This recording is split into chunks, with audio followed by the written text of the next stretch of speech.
call this Board of Trustees work study meeting at the Carrollton-Farmers Branch ISD Board of Trustees to order at 6:12 p.m. on September 18th, 2025. For the record, board members present are Kim Brady, Ileana Garza Rojas, Marjorie Barnes, Carolyn Benavides, Paul Gilmore, Brady Shackman, and myself, Cassandra Hatfield. We constitute a quorum and may conduct business on behalf of the district. Item number 2 is audience for guests. Anyone who wishes to speak during audience for guests must have completed a form online following BED local. And as of 1 p.m. today, we did not have any requests, so we'll move on to item number 3, which is discussion of board goals and progress measures. So tonight we are welcoming Commit back to help us continue our work that we started our last meeting, looking at our goals as a district and then goal progress measures. And in the interim, since the last meeting, this meeting, Dr. Eldridge and her team have also been very busy working on looking at the work we did last time and then bringing some additional strategic plans forward to help us move in the direction of being able to have a goal progress monitoring calendar so that the board can be actively monitoring goals annually during our board meetings, which is our main focus of student achievement. And so with that, I'll turn it over to our 2 wonderful presenters. Awesome. Thank you, President Hatfield, and good evening, everybody. My name is Tamara Harrington, and that is my wonderful teammate from Joey Rodriguez. And as President Hatfield said, we are from the Commit Partnership. We are the governance team. And Commit is a 501c3 nonprofit, so we're here this evening at no cost to the district, and we are incredibly pleased to be invited back here to support you in this massive undertaking that you have taken on to improve your board governance. We always say that effective board governance is one of the most critical enabling conditions so that your experts and your administration can do their best work for students.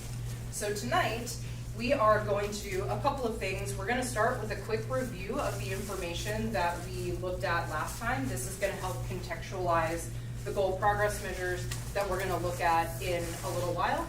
After we've finished looking at goal progress measures and asking some questions, then we'll go into drafting some guardrails for the district, and we'll go into a little bit more detail as we go along. But before we get started, we always like to do a little connection piece. And so what I'm going to ask Dr. Eldridge and our Board of Trustees to do is look at these 4 statements and just share out, if you would, which one of these this evening is resonating most with you and why.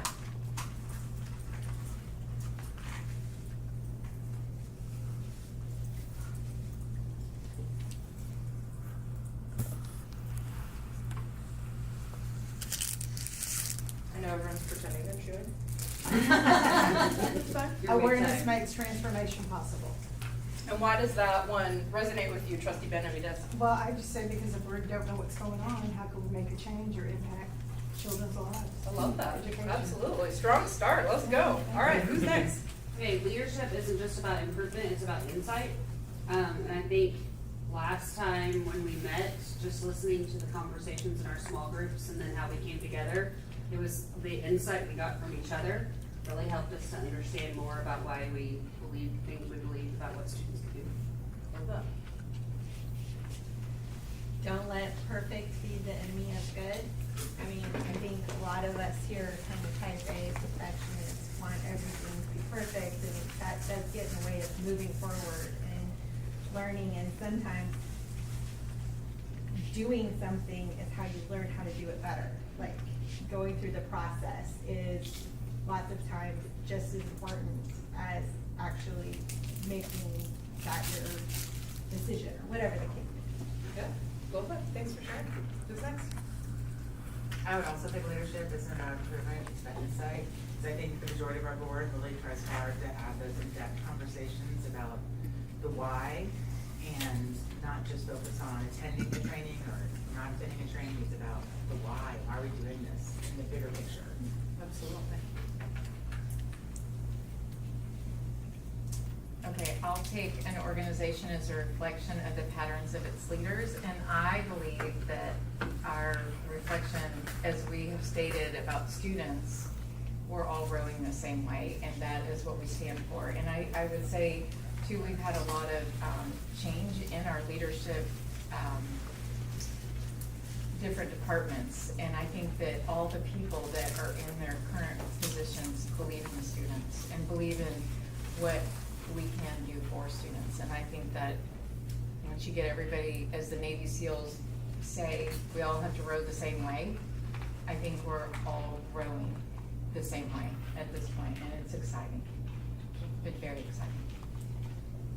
I will also take that one. Just because as a board, we're focusing on our goals, and I know that awareness makes transformation possible, so it'll trickle all the way down to our teachers, which in turn will trickle down to our kids.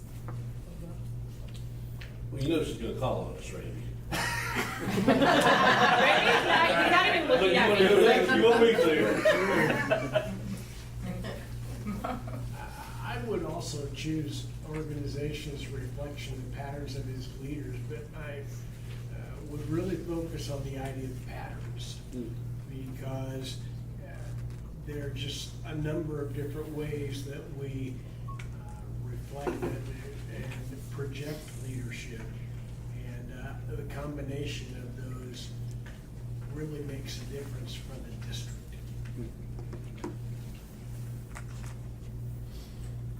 Well, I was gonna say leadership, but now I'm looking at awareness makes transfer. There's been a lot of awareness in the whole district, from the community, from within the board, from the leadership. And I think that the board's changed. Obviously, I'm new. The fun new guy. The fun new guy. And we do have more participation, I think, from the outside. And I think that they can see that there is transformation taking place. All right, strong finish. Thank you all for sharing, and I think we all heard stuff that's like a little bit different, but the common thread is what we do here at this table sets the tone for the rest of the district, right? From what we're doing as a board and a superintendent, down to our teachers, down to our kids, right? Trustee Barnes talked about don't let perfect be the enemy of good, and when we think about these things, that's all, like, we want that for our kids too, right? We want to be able to go through a process with a common goal and know that it's going to be messy and it's not going to be perfect the first time, right? But getting to do good work together in service of students and getting the entire district see its leadership work towards something together, again, vulnerably, right? But in service of something that's going to serve all our kids. So we appreciate you all for that little connection. So here's what we're going to do today. As we said, we're going to do a little review. So for all, the type A people, by the way, we never noticed any of that from this group. We'll have a little pop quiz for you. So I don't know, we didn't bring any like gold stars. We'll review the goal progress measures. I know the administration has been working really hard on those. We will draft our superintendent goals. And as always in our work in progress, we're going to continue to build a culture of shared ownership and accountability, which is a lot of what I just heard modeled here in that connection. So, anybody remember this? Student outcomes don't change until adult behaviors change. What adults are we talking about? Us? Yeah, absolutely. Let's not do the same thing and expect different results, which the fact that you have decided to work on your governance structure collaboratively, right, over the course of the year is a huge adult behavior change. Okay, and why do school systems exist?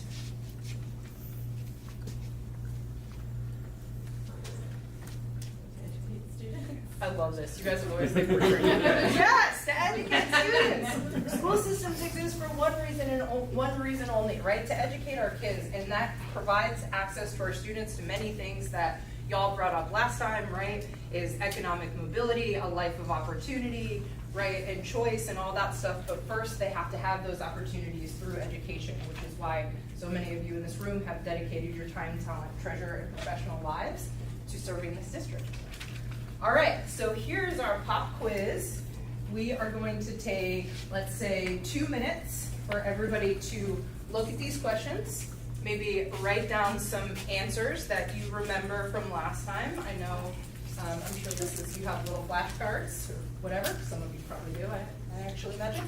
And then after 2 minutes, we'll go around and just talk about what we remember so that we're level setting on the concepts before we go into our conversation about goal progress measures.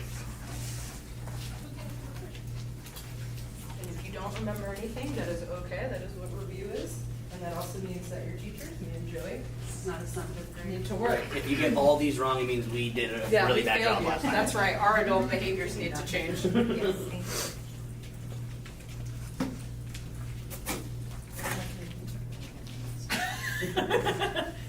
Guess I was Talking about myself.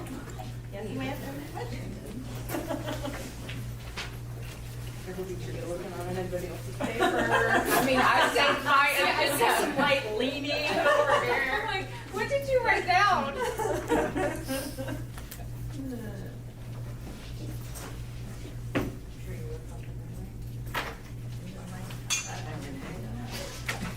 I have You have my. a friend if you need to.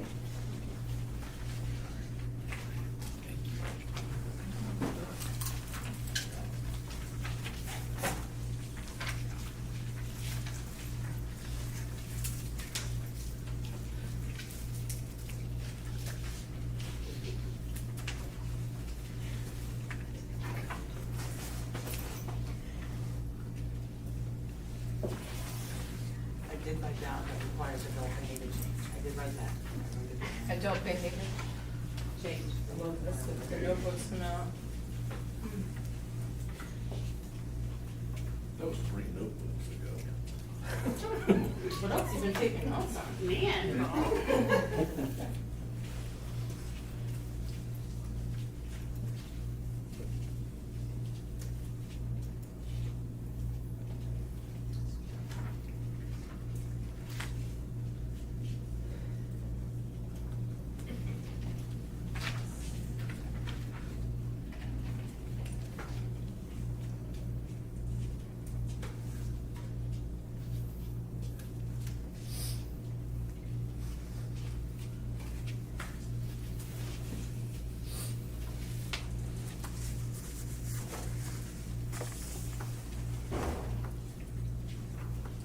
I don't think I got it right, so go ahead and look. Me, I don't remember. Used to be a 7th grade teacher, Yeah. it's just, You're not alone. So you need to not make an announcement. Yeah, because he's of just the clowning answer. you now. I'm like, You're not gonna be the line leader this week. Oh. Okay. We're all gonna work together on this one. Okay. What is the most critical role, knowing that they are all very important roles, but as of last time when we spoke, what was the most critical role of a school board trustee? Support and help the district moving forward. Absolutely. I got that one wrong last time. Okay. Can you get it right this time? Yeah. Yeah. To support the district in moving forward. And what is important to move forward? What do we have to know? What our priorities are? Yep. Where we're going. And where we currently are. Absolutely. Where we are and where we're going. And where we're going in your roles and responsibilities, what is that articulated by? vision. Yes. And values, otherwise known as goals and guardrails. Let's go. Okay, hard. Yes. Good notes. All right, now, Trustee Barnes, why did we, as a collective, talk about why that is the most critical role last time? Why is it the most critical? Mm-hmm. So that we're all, I'm guessing it's so that we're all moving in the same direction. So we Absolutely. all share in that expectation and collaborate together. Absolutely. So you all are gonna adopt a budget later this year. And what would you be looking for? What do you, when you adopt a budget, what are you looking for? You're looking for, I mean, you're communicating with everyone in administration who's involved in the making of the budget, where they tell you, like, this is why we're assigning this is why we're assigning that. You're making sure as a trustee that it follows along with your goals and follows along with the value that you place on, whatever it is you value. In our case, in most of the district cases, I would assume it'd be student outcomes. Absolutely. Great, yeah, because you adopt a budget, you set policies, and you hire and evaluate your chief executive. And what are you adopting or evaluating her toward?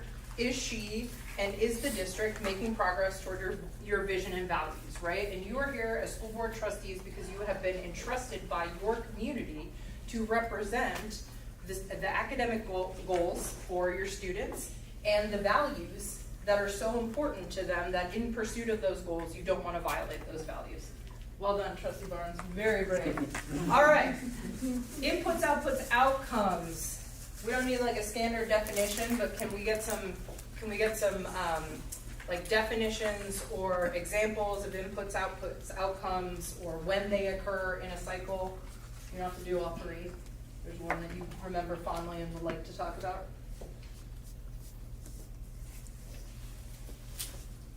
Well, student outcomes are the results. So when would we know those? At the beginning, the middle, or the end of the cycle? I guess typically at the end of the cycle. Beautiful. All right.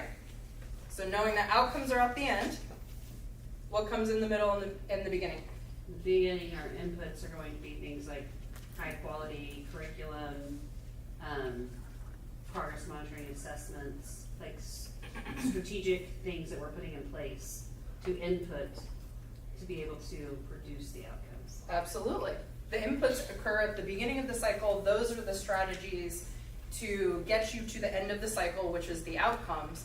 But we're not going to wait until 5 years or 3 years out to know if those are working, right? So what do we need to look at in the middle? And what are those? Yes, absolutely. Those are in the middle of the cycle so that we can keep eyes on our kids. And if something is working really well, we might say, great, how do we do more of that? And if it's not working well, then great, we caught it early. What do we need to do better or differently to get our students back on track? Awesome. What is the definition of a student outcome?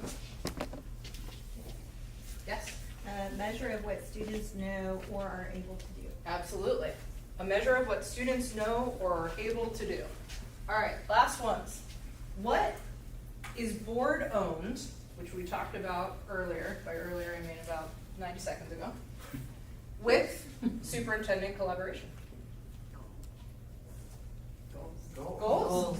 Yep, there's one other one. Guardrails. Yes. Y'all own the goals and the guardrails, and once again, that is because the community has delegated their authority to you. They have entrusted you to sit at the dais and represent their vision and values.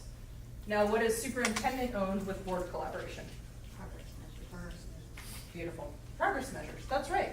You have these amazing educational experts who know this district better than anybody else, and they're the people who are closest to our students. So they are the people most equipped to tell you, this is what we need to look at to know if our strategies are working. All right, everybody give yourself a round of applause. Yeah. Well done, well done. Next time, Joey's gonna bring the t-shirt cannon to just, sweep the deal. It's in the shop right now. Okay, so just to refresh from your brilliance, inputs are at the beginning of the cycle. That is owned by your superintendent and her team. Those are your strategies. We will know if those strategies are effective because we're going to look at them in the middle of the cycle in the form of progress measures, which are also known as outputs. And as Trustee Ferretti said, we're going to know if we won because we will have achieved our student outcomes. That's our Super Bowl. Student outcomes, a measure of what students know or are able to do. Those are different from adult outcomes or system outcomes. And school systems exist to what? Improve student outcomes. That's right. Okay, and then we talked about this, right? Is we all collaborate in this room, and there are certain things that the board owns, and there are certain things that the superintendent owns, and that all of those, everybody has a role to play, and it is important that we know what our role is to perform it well so that we can best support our board and our administration. Okay, so we also talked about the tenets of high quality student outcome goals, right? 3 to 5, because if we focus on everything, we focus on what? Absolutely. They represent the community's vision, as we said, so we use those terms interchangeably. Vision is with goals, values is with guardrails. They should be high needs, high leverage. Can anybody give me a kind of quick explanation of what high needs, high leverage is?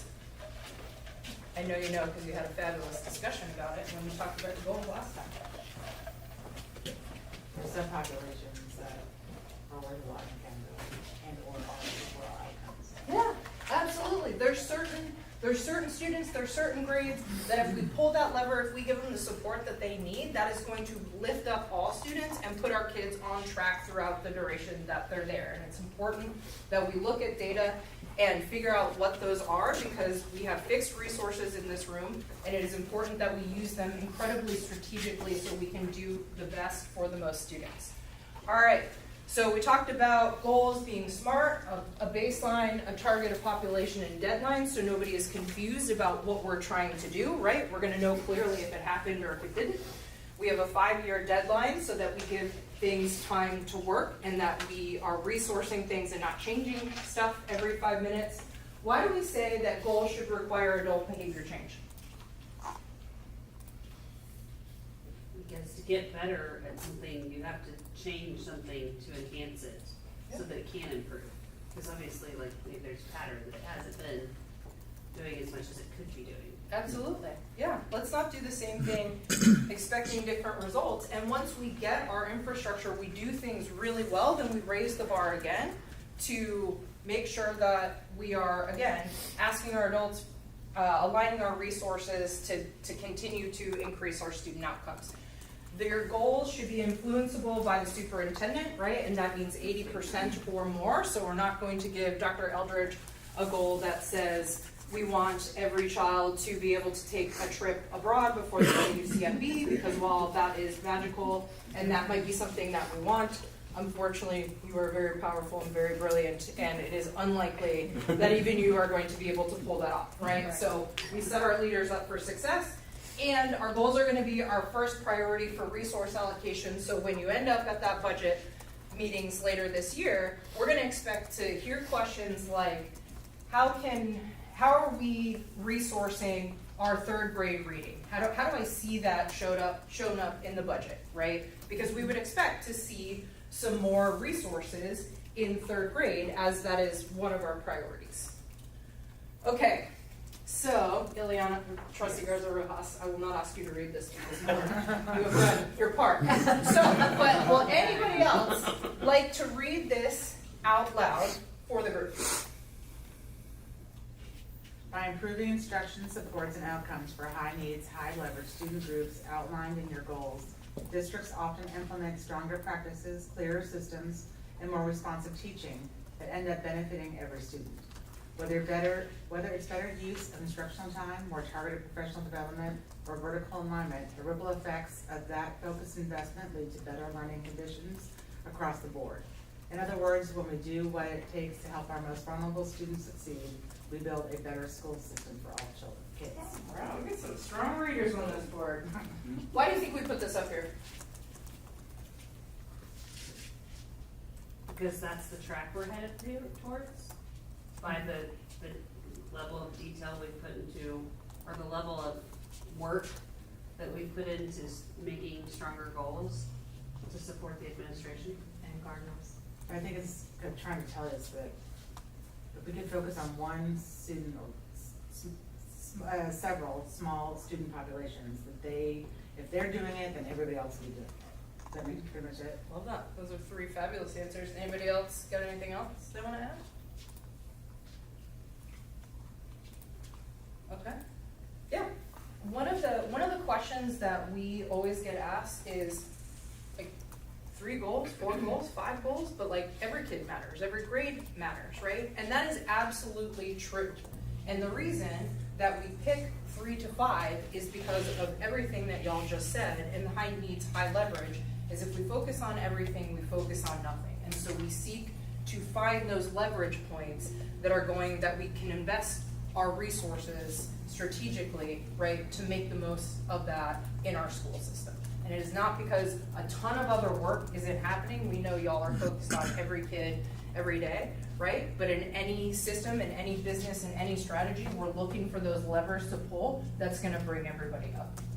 And I would imagine that those groups are smaller, so they're easier to track and focus on.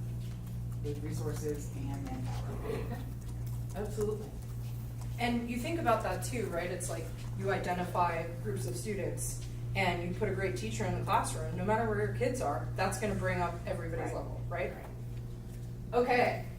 Yay! All right, so you guys adopted your goals, including you added a third goal, and we want to commend y'all because the discussion that was had in this room, we wish every board was having that discussion, right?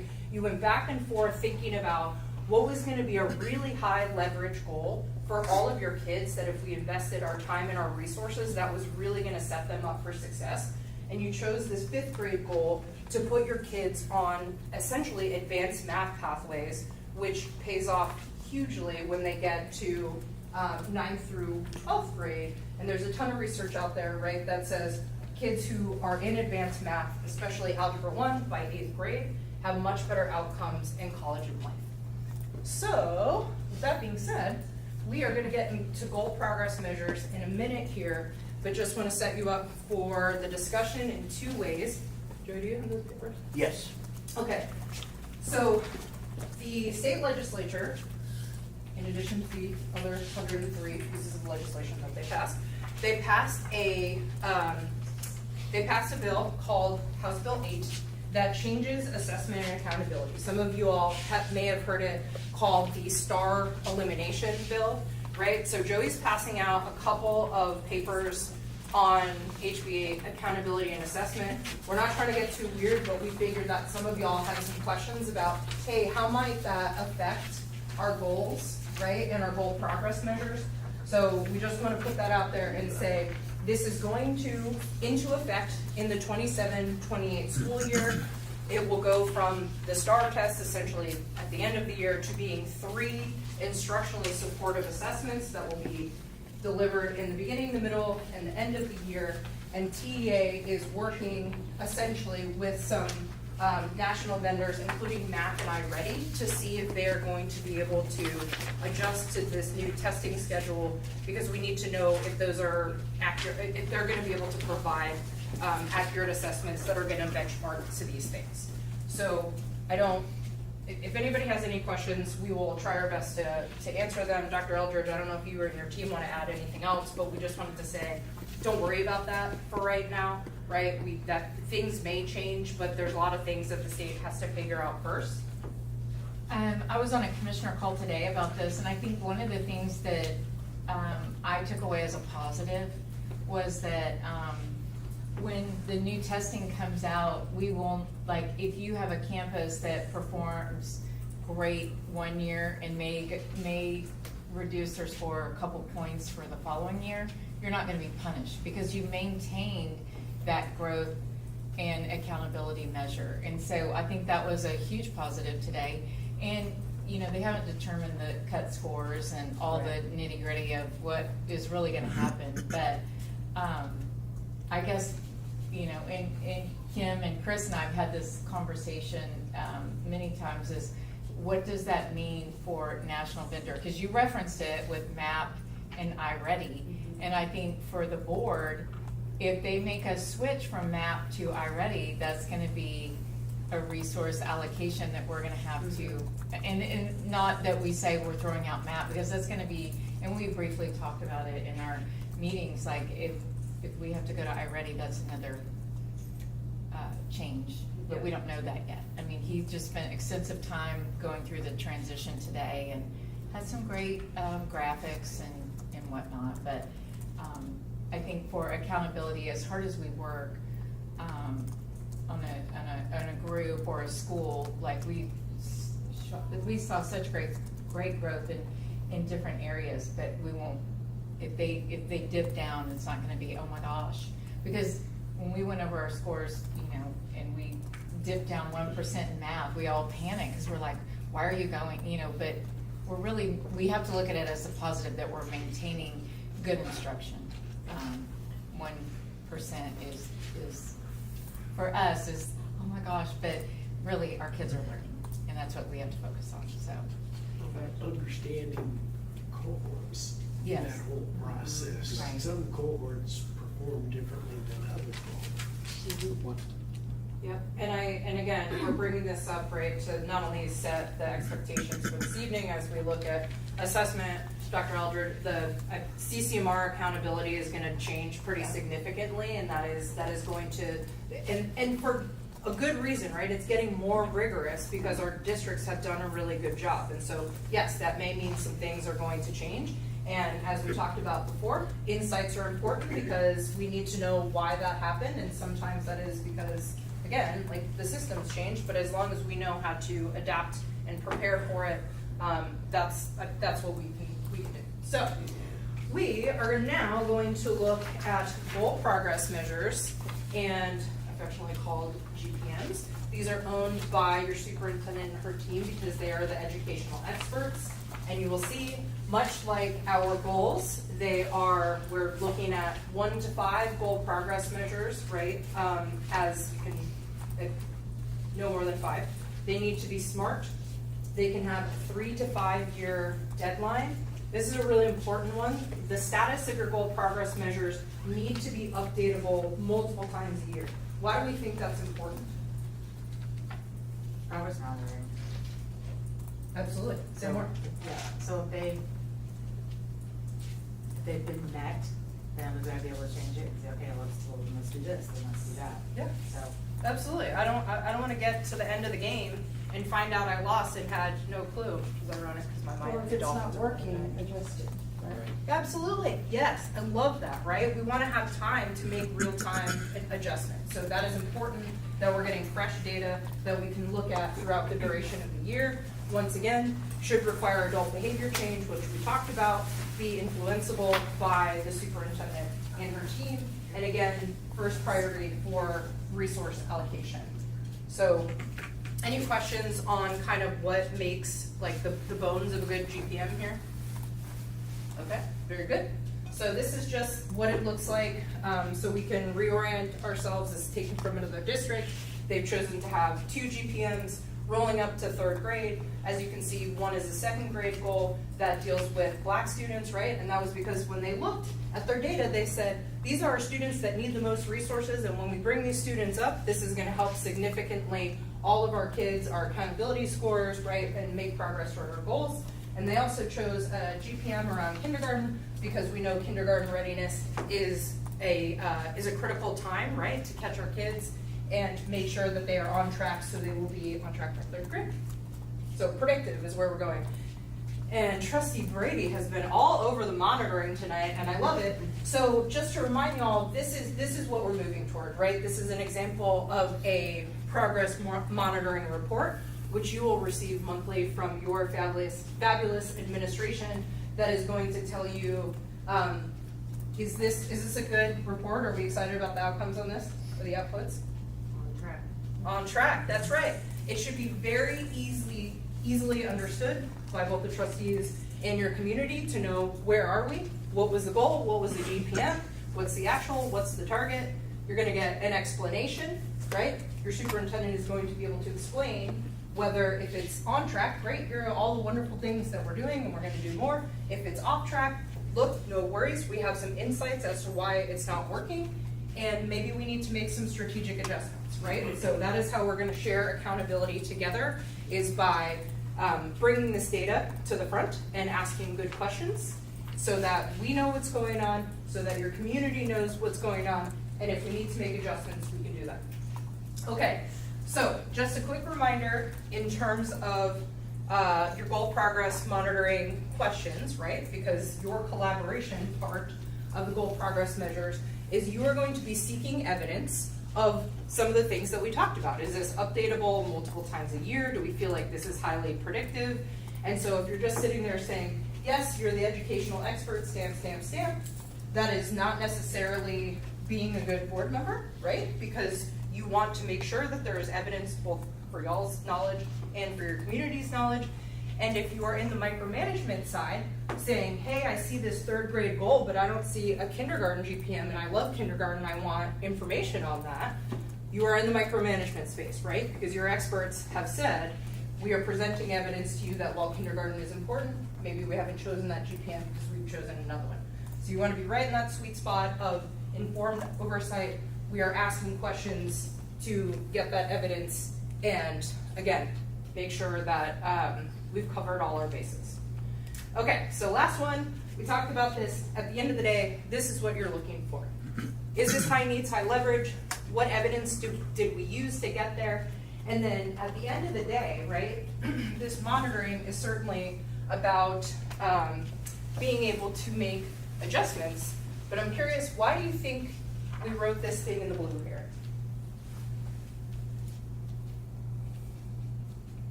Basically, are we using what we learned?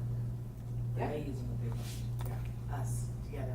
Yep, absolutely. Not you. Yeah, this isn't the reports for the fun of making reports, right? Now, you guys have some other stuff to do to make reports, right? Right. Absolutely. So just, nobody in this room, but we had a trustee recently who very sweetly said to us, we don't want to make more work for our administration. We said, we appreciate that sentiment, and if your district isn't in their offices doing this on a daily, weekly basis, right, looking at data and saying what's working, who do we need to help, then that is a systems problem, right? Because otherwise, how else are you making decisions on vibes, or what are we doing, right? So that is absolutely. So that is the idea, is like you are performance managers as the board, and what you're doing is you're incentivizing processes and behaviors, which we know are going on, and I know that because at the last meeting, Kim was like, brought up some data in 85 seconds, was like, I know everything, right? I'm like, okay, we know they're doing this behind the scenes, right? But what that does is, Kim, I would imagine, you have World Domination Central here, but you are talking to your principals, your teachers, right? Because you want them to do all the same process so that everybody is rowing in the right direction. So we want you to know that, yes, you are incentivizing behavior, because when your administration knows, they're going to be monitoring, let's say, a first grade GPM in February. What do you think is going on behind the scenes? What would you like? Supporting staff. Supporting staff? Uh-huh. Good instructional methods and curriculum. Absolutely. Seeing it, being present, monitoring it. Yeah. I know, Joanna, we meet with our boss every Thursday. We know he's going to ask us about our progress toward goals. He's going to ask us about our strategies, and we better have our information correct when we go to him. And we also talk about, what do you think he's going to ask about, right? What does he care about? Where might we have some blind spots? And we go through that process together internally, and guess what? We find something every time. And that improves our practice, right? So this is all about, because you want to make sure there's strong instruction and there's good resourcing, and going through that process helps us do that. So the good news is I am done talking, and now we are going to turn it over to the stars of the show. Well, I love the way you said that we're always, learning and discussing. So Chris is new in not new in this role. And we met this last week, and we kept, like, what else are we not thinking about, and what do we need to switch? And what do you think the board will ask? I mean, we always say those questions, right? And then we also have spent a significant amount of time on our campuses looking and strategizing what else do our teachers need. And Ms. Holcomb over here, not only is she working on her doctorate, but on Saturday she was so excited after they did instructional walks. She said, I just have to tell you this. I know it's Saturday, but I just have to tell you how exciting it is, some of the things we've put into place. Because when you think about evidence, you think about, I just know how their mind, we have checklists, we have, anecdotal evidence of what we're doing, and you'll see that evidence. And that's what we did when we first got here, when we were put together as a team. We looked at our reading, and we really strategized how we're going to do this, because we weren't using a series that was, helping our students. And so we've been doing this, but now we have terms for it, right, Chris? Yep. And he's got more graphs, and he's a genius with all of that. But we feel so good about how we came up with our GPN 1, 2, 3, and then we went GPN 1, and then we explain that, so you all might wanna copy that. Cause we spend a lot of time on it, to keep it simple, I mean, we really strategize and really work on how do we make this clean and clear, and if it's not clean and clear, then we have to adjust, because I think you said, how do we all show up to do our best work? I wrote that down, and if we don't understand what work we're doing, or what it says, we may all struggle, so. Chris, it's your stage. There we go. Yeah, it kind of reminds me of the, clear is kind, and having clear goals and then kind of knowing what those guardrails are. So I'm excited to share with you guys our recommendations for our GPMs. Just from the presentation, I think we're on the right track. Not sure if we're all the way there. You guys gave us the template here. So the first piece was the overall goal, the percentage of fifth grade students achieving meets or above on the STAR math assessment will increase.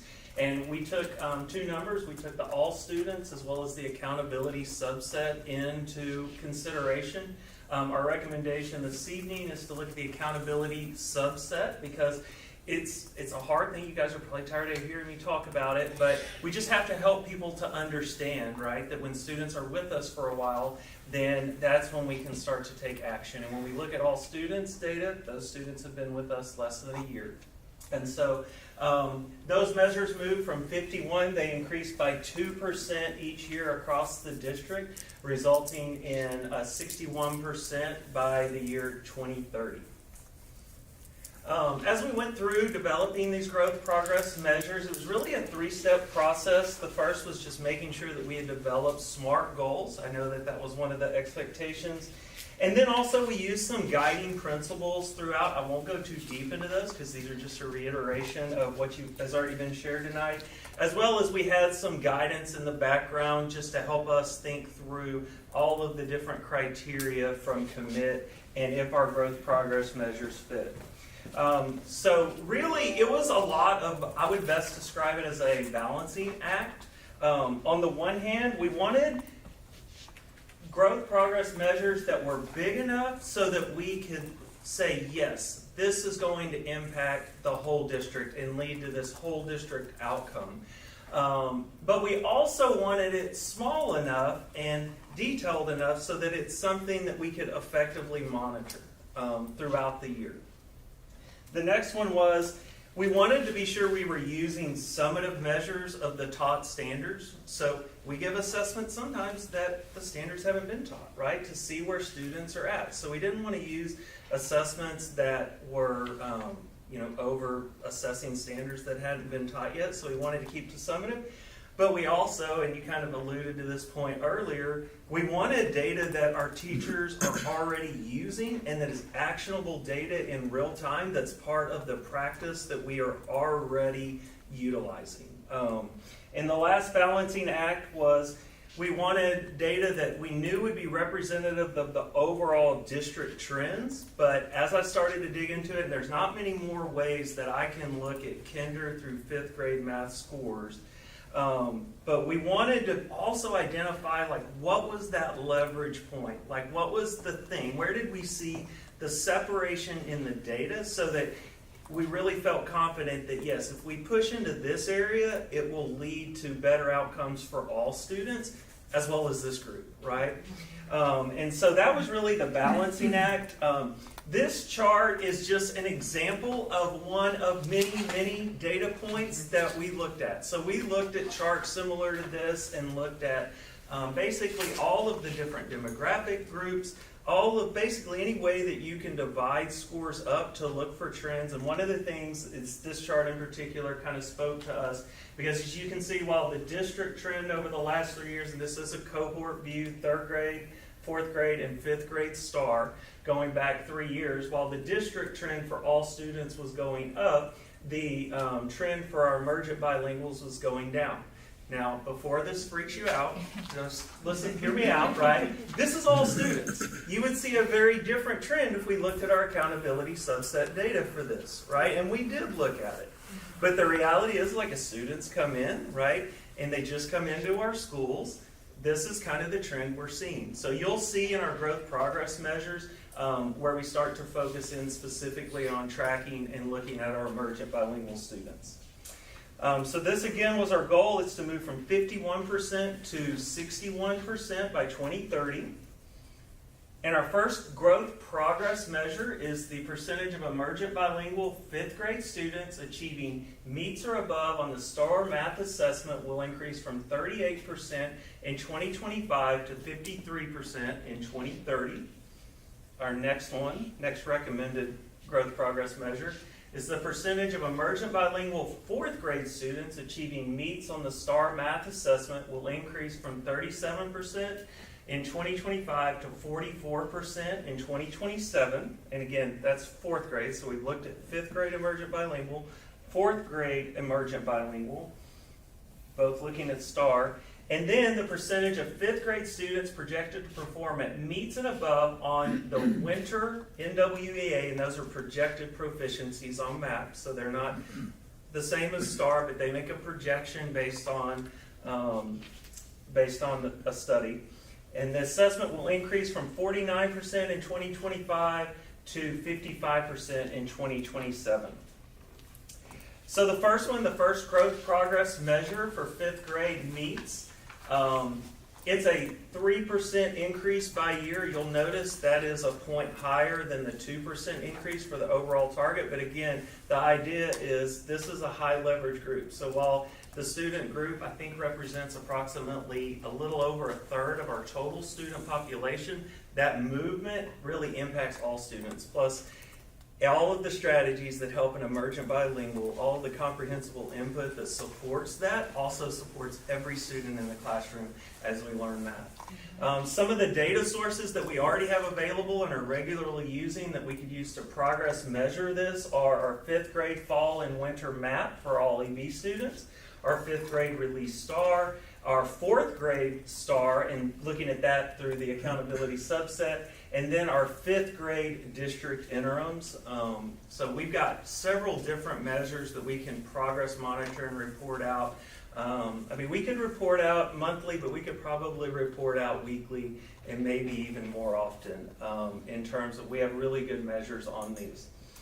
The next one, the percent of emergent bilinguals for 4th grade students achieving meets. We wanted to go back a year, right, and try to go and see, okay, so what's happening? What are these trends as we see? And then it increases by 4% the first year, and then by 3% ending in 44% in 2027.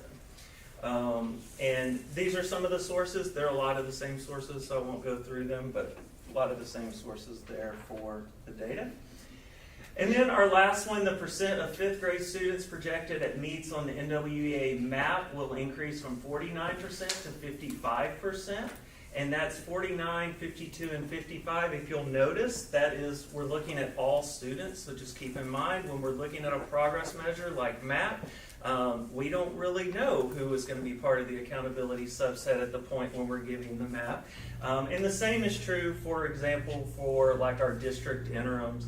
But we could take a look at that 4th grade STAR accountability subset. So we just want to continue to try to get those measures as we go through. Just an example of winter map. You can see here, you guys are familiar with these charts from our Data to Action book. But MAP does, like I said, they do a linking study to STAR, and based on the percentile, they make a prediction or a projected proficiency of where students will land.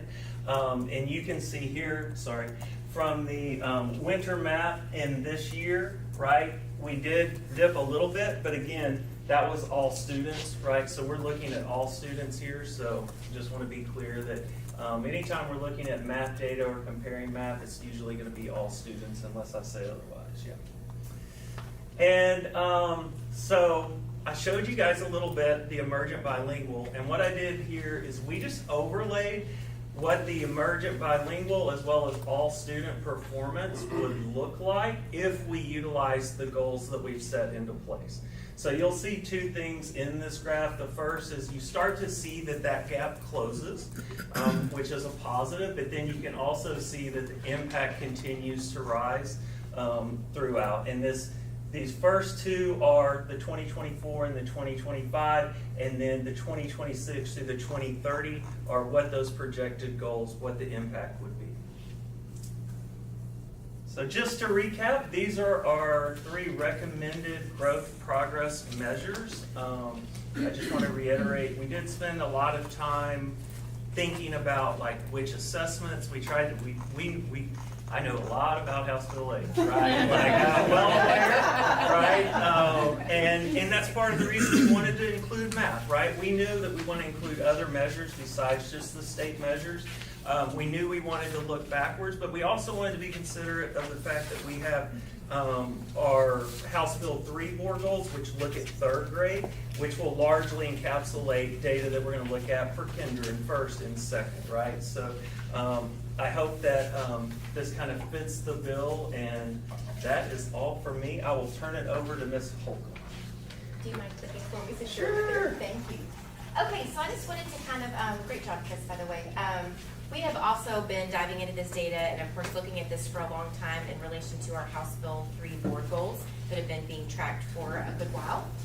So I wanted to recap that these are the other board goals that are already in place, that are already board approved, and that goal progress measures will also be aligned, that will be very similar to what we have already in our district improvement plan with some tweaks. Because after going through this training, I think we need to do a little bit more of a reset, narrow the focus a little bit more, and get them to SMART goals, where we can really get them in a measure to be tracked and monitored throughout the year. So I wanted to kind of give an idea of like what our current board goals are, what are we already doing with our strategies in the district improvement plan, and how are we tracking the evidence? Because you don't always get to see that side of it, and it kind of gives you an idea of what we are doing and will be doing with the 5th grade goal. So moving on, so with our 3rd grade reading goal, we have 4 strategies in our district improvement plan now, and I'm not going to go into all these in great detail. It's high-level overview what we are currently doing. So our strategies for the first one in 3rd grade reading is to increase the number of early childhood teachers that are trained, as well as having instructional coaching on a regular basis, to implement story workshop strategies because it does help them increase understanding, comprehension, language, and vocabulary. So we've seen that to be a proven strategies in our pre-K classrooms. We will continue to focus on that and then monitor evidence of that success. The second strategy was around progress monitoring foundational skills in K through 2. As we know that 3 times a year we do testing for our phonics and phonological awareness, and we really drill down to those foundational skill levels.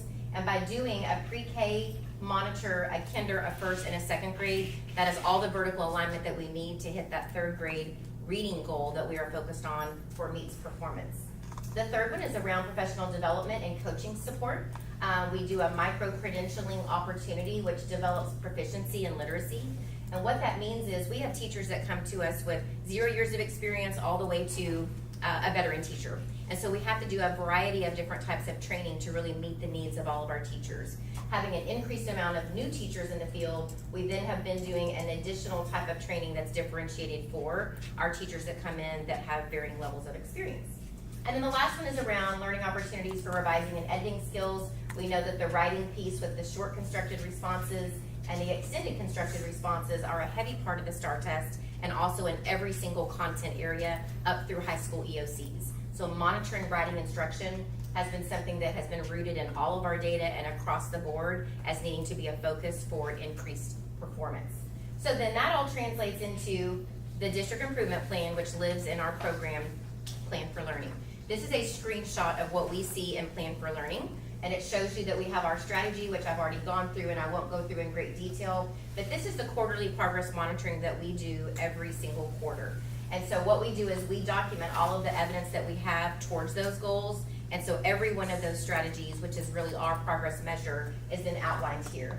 And again, I won't go through great detail, but you can see the level of detail of when we've had training, how many people were trained, where was the evidence collected, and then in June we do a final progress report. And here you can see, since this one was aligned to the pre-K and building capacity in our pre-K teachers, we also aligned it to our pre-K circle data and the percentage of students that had mastered on that state assessment. So all of it aligns right to the data of what we expect for the output of the student outcome.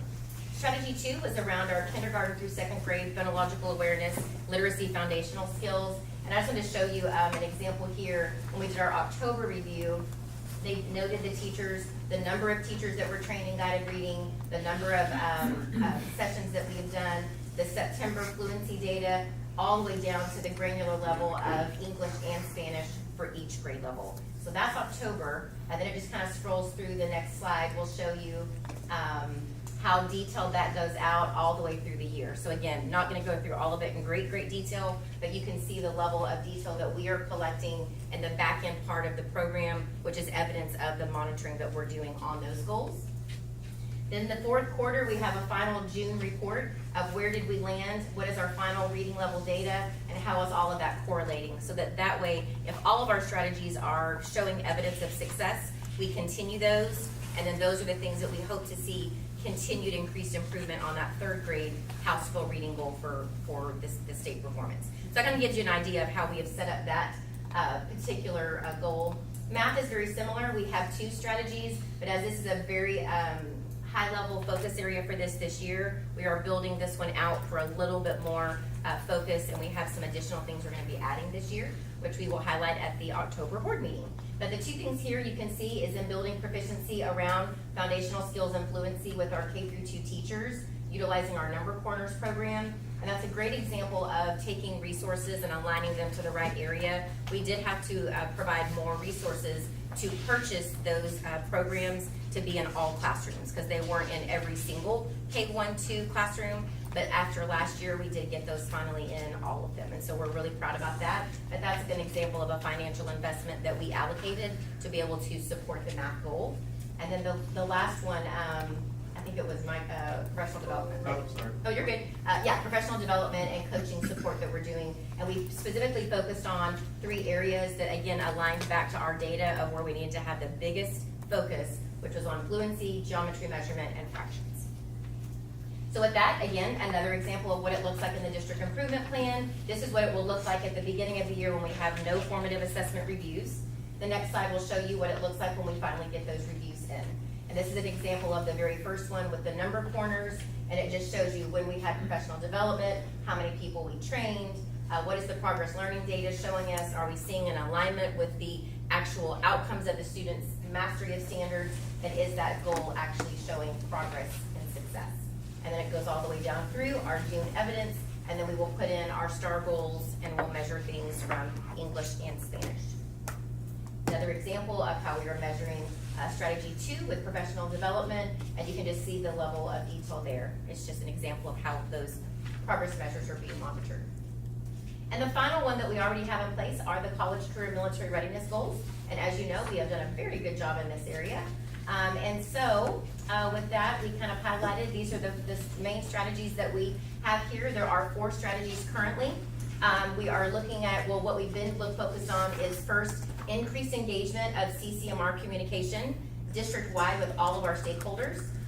We also, on the second one, is focusing on the staff development and curriculum integration, specifically with Texas College Bridge, which is a program that we use to increase the college career military readiness, and it's a program that can be done in isolation, but it also can be done in conjunction with our content areas for a stronger mastery. So we worked really hard on that one. We also focused on increasing the CTE and CCMR industry-based partnerships. Our goal was to increase our partnerships by 10% to build post-secondary readiness for middle school and high schools. And the fourth area was around AVID and continuing to build capacity in our AVID elective teachers to effectively implement the strategies that in essence align to college career military readiness. And again, with that, you can see the idea of the strategies that we have in plan for learning and how we've been monitoring those things throughout the year. This one is aligning to the first strategy, which is on communication. And what I was very proud of the team on this year, because we really focused a lot on what is the data saying, what is the evidence showing, and they went to the level of detail of how many views, how many things did we see throughout our platforms, whether it was Instagram, social media, where were we seeing the biggest traction for communication? Because we want to make sure that our parents are fully aware of the things that their students are needing to do to be able to complete the FAFSA, the TASFA, and be able to be ready for Dallas County Promise as well as our graduation. And then the second strategy here is just an example of what we did with our GCD, and we monitored certificates, as well as how the kids are progressing through the TCB program. These are all things that you all see in that School Links program that we've been able to show throughout the year, and it gives us that real-time data to see how our students are progressing along. So not only is this data living in our district improvement plan, it is also in actionable programs that our counselors, principals, and even district administrators can view at any time. So for wrapping up our GPMs with the House Bill 3 board goals that are already board approved, we are going to continue to rework and develop those into SMART goal formats. In addition, we are going to align them so that they're going to be in one document so that we will have everything on one page, much like what Tamara was showing on her last slide. We'll have everything in one spot with all of those GPMs together. And then timelines will be developed so that we can have board monitoring and presentations throughout the year. And then at any time that there's evidence needed, whether it's a board memo or it's a presentation, we will be able to provide that actionable data for you at any time. And with that, we will open it up for questions. So Kim, I think you just answered my question, which was gonna be the progress monitoring. I know I'm all about that tonight. That's good. Showing us how often the progress towards meeting our goals. And I felt like that the original GPMs that were offered are very kind of end of the year, yes, we're getting there, but it's the end of the year versus throughout the year.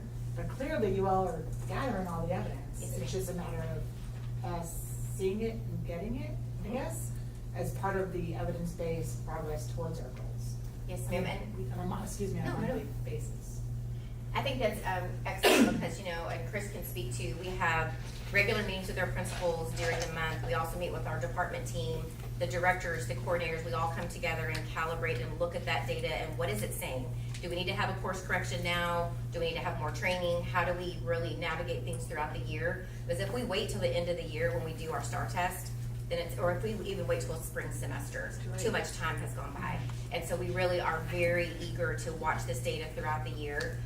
We also don't want to be those so data rich that we're information poor, because we have to do something with that data and it needs to be actionable in our classrooms. And so one of the things that we've been doing, we've already done our first instructional round visits and gathered data, did real-time feedback for our principals and our teachers. And that's what I was so excited to text Dr. E about and blasted her phone with so many pictures. But there are things that you don't get to see very often, and it's exciting to see the fruits of the labor and seeing the standards posted, the small group instruction, use of manipulatives, all the things that we've really been working hard on. But then to see the teachers excited and the students excited. We saw the evidence of the data last year, but I really feel like we're just getting started. I really think this is continually helping us do our course corrections throughout the year, so we'll be stronger at the end. And so that really is something that, in collaboration with our assessment and accountability department, that is amazing. We work together to make those adjustments. And what a great change, over the last 2.5, 3 years. Well, and I think one of the things Chris started too, previously was he would go out and meet with the administrators about what they needed to improve on. And then in our meetings, we taught them how to run the data themselves.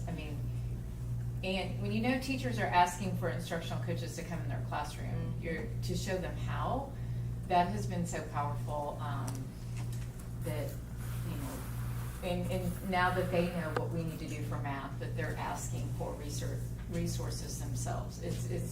It's changing the mindset that we're all in this together, and how do we monitor and keep, I think one of the most powerful things that Kim did at the some of the principal meetings was she had the principals presenting what was effective at their school. And it wasn't just about data, it was about just other things that they were doing to create that culture, or it was one strategy. And when they start presenting to each other and then they stay after the meeting to talk about it, I think that was, like you said, it's not always data, it's also what are they sharing? Because if one campus is doing well, what we need to learn from that campus. And I think they've gotten to a point where they're willing to share and collaborate.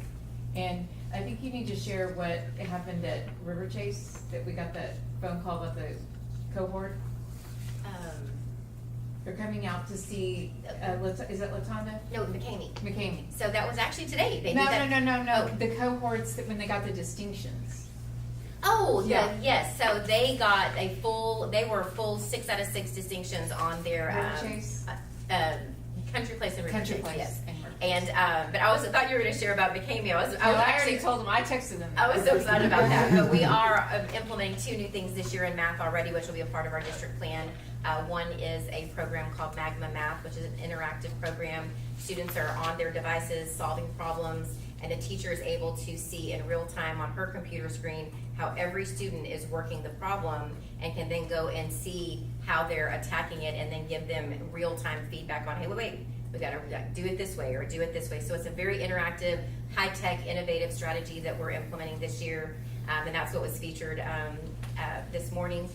And the other one was we are working on building numeracy and fluency, and that is something that has been lacking. We actually don't have a program for that right now, and so we are in the process of getting that purchase order completed. Now that we're past September 1st, we're going to be putting some resources into fluency building with our students and knowing their facts. And so that is a big push for us this year. So we have some things in the queue for math improvements, and continued improvements, of course, with our accountability team and our principals in being able to pull the data and know how to do something with it. And so I think Chris can attest to this summer, he saw some big light bulbs going off in our second data dig, and I don't know if you want to share about that. Yeah, I mean, we've spent, like, our mission is really, we want people to have actionable data within just a couple of clicks. And at the end of the day, what we're really trying to accomplish is you should never have to wait to know, like, how a kid did, or and as we kind of work through that progress, we always just try to keep in mind, like, what is the purpose of the assessment? Some assessments are much better at measuring progress towards goals, like MAP is a great measure for the type of growth progress measure that we're talking about tonight. A district interim, we could connect, but a district interim really serves to help our teachers to target mastery of standard, right? So some help us point towards mastery towards bigger goals, and some help us to really focus in on mastery of standard. And there's kind of a continuum as well in terms of actionability with that different data and what you can do. So, you know, at the end of the day, regardless of which test we take, STAR, MAP, or interims, right, what we really care most about is the fact that a teacher can go in and a student can go in, see how they did, reflect, right, and then take action quickly so that we can intervene and make sure that they master it, right? Because we've all been taught something and not gotten it the first time. And our ability to then do something about that, recognize that, and then move towards mastery is really the key. And our administrators have embraced that idea of data should be actionable, it should be quick, it should be something that's constantly usable. So it's not an event. It is something that we're looking at on the daily, and a big part of what we've had to do is set up the resources and tools in the background so that it is accessible and easy just within a few clicks. You got out your timer? Did we do okay? Cut me off, sorry. No, I was just gonna say, yeah, if any questions from trustees, we have some time still for some questions about goal progress measures, if you have any. Well, we have these lovely questions to ask. Gosh, Tamara, you didn't send this to us. You was to fill with, no. That's because I had such confidence in you. Yeah. I do have a couple of questions about the GPMs. I think I understand all the current things, but back to the GPMs, I think that I understand the students and the grade levels and the specific subsets, but when you guys were talking about how these are going to be measured over time, if we're progress monitoring during the year, I guess my question is, what's the correlation between the interim metric and the final metric? Because when I see STAR, I think final metric rather than interim. And so I'm just wondering what the board thinks about, like, what your feedback and reactions are to these GPMs. Well, I think that was just my question, like, how are we going to measure this? How are we going to get progress monitoring, let's just pretend, every month from y'all about towards our goals? Like, what is that gonna look like? Because this, to me, looks like at the end of the year, we're measuring, we're gonna get that STAR assessment number for the emergent bilingual kids. which is gonna help us get to our overall goal, but that's the end of the year. So what's gonna happen between now and then? Like GPM 3C feels like the interim. Could be. Yeah, so I mean, part of it is we have fall and winter map, which are obviously set up specifically and will help to support that. Also, we do a release star, which is given in March, so that's after the winter map and before we go into STAR. So those are three, standards aligned progress measures across all TEKs that are projected. We have, like I said, quite a bit of access as well to our district interims, which are given. And we do align those based on the same standards. So like the cut point on STAR is the same cut point.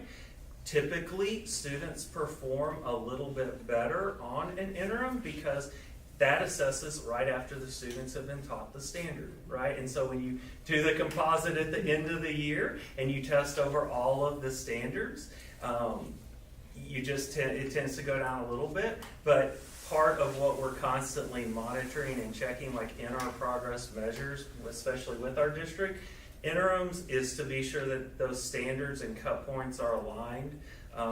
And so, I could show, like, we have a view, for example, in Eduphoria that literally lines out percent approaches, meets, and masters across all of the assessments.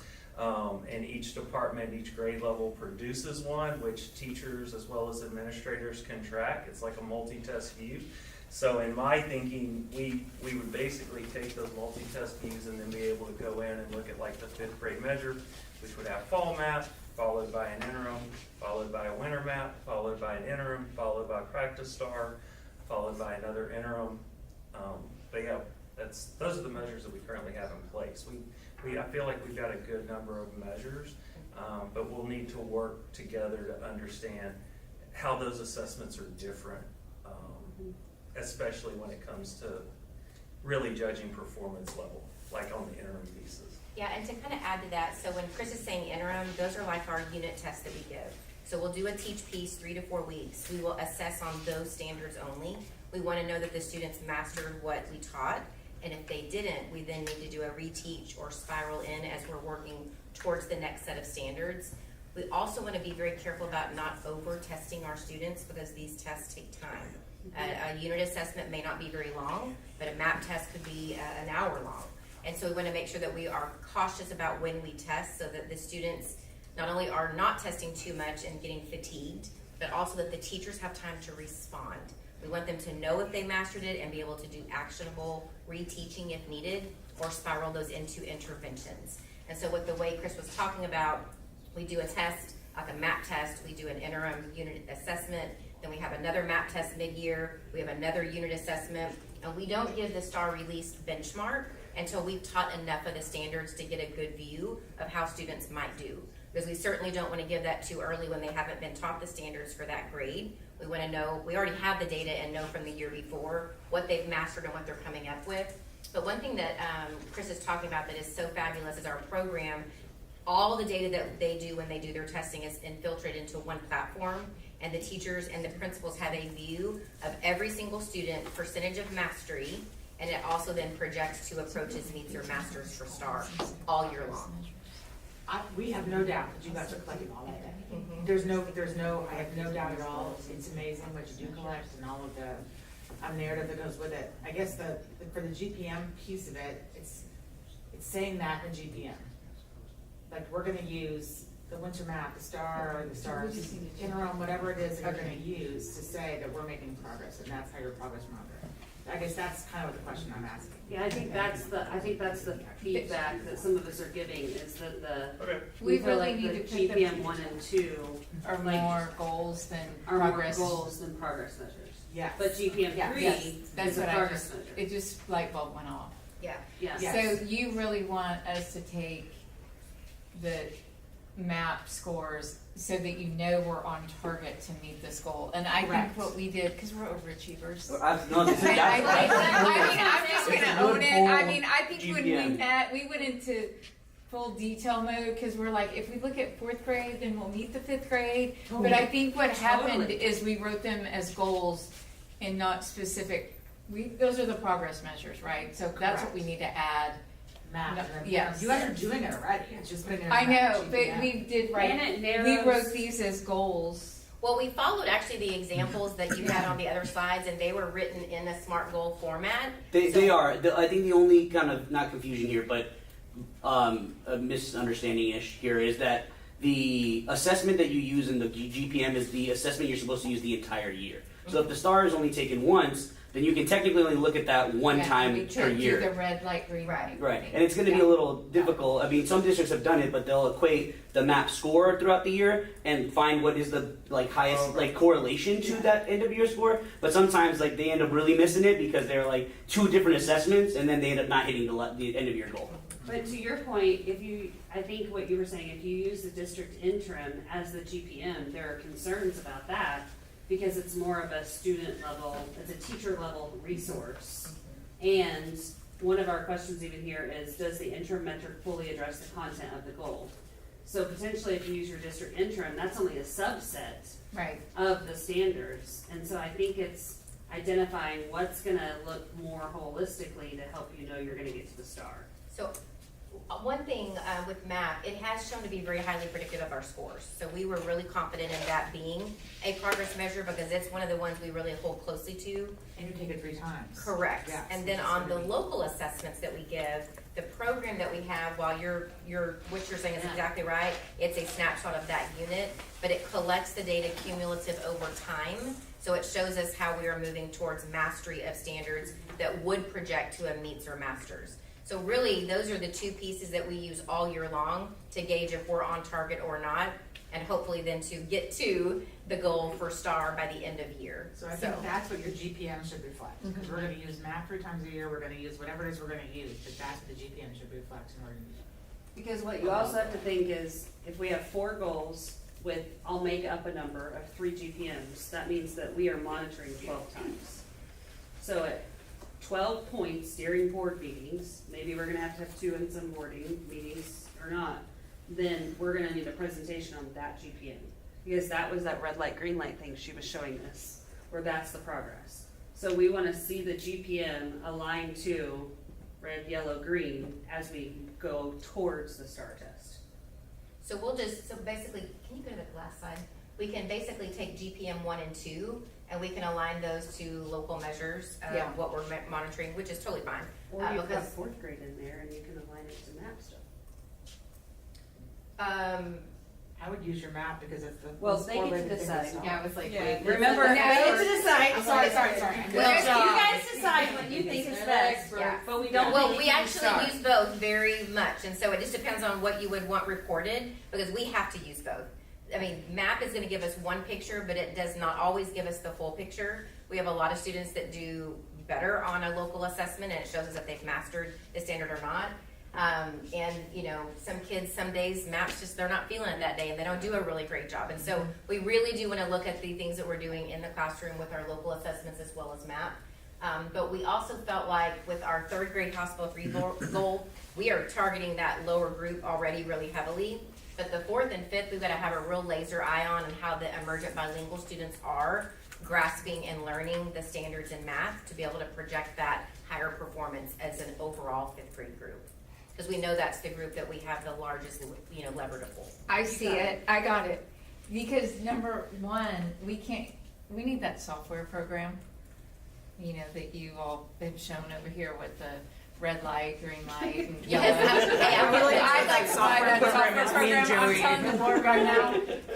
But I think there's no way to show the progress of 1 until the end of the year. Right. And so basically, our goal is 5th grade students.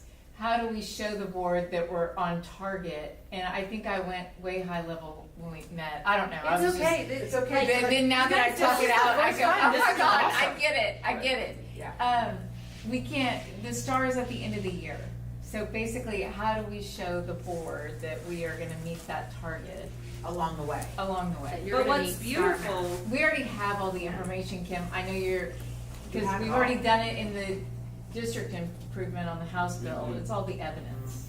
What is the evidence we're gonna use to show we're gonna, and what do we present to them to show that we're gonna meet that? And we've said many different levels, but I get it. You feel good, yeah, okay. They're But clearly also doing that all the work. data Yeah, that you I guys get it. showed You on the get it. emergent It's budget just- goals. Oh, I feel great about it. Yeah, yeah. Like, I know what we're tracking, Yeah. I know what multitasking So we looks just like, have it to is show what literally we're- what you're describing.